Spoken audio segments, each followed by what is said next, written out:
జీవితం ఉంది మనకి. ఎక్కడి దాకా వెళ్దామంటే ఎక్కడి దాకా వెళ్దాం?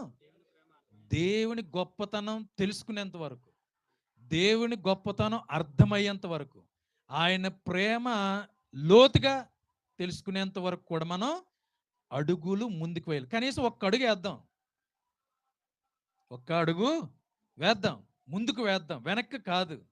అందుకే యెషయా ప్రవక్త చెప్తున్నాడు వాక్యంలో. బైబిల్ వాళ్ళు తీసుకోండి, యెషయా ప్రవక్త గ్రంథము 43వ అధ్యాయము 18వ వచనం చదవండి. మైక్లో చదువు, మైక్లో చదవండి, అందరికి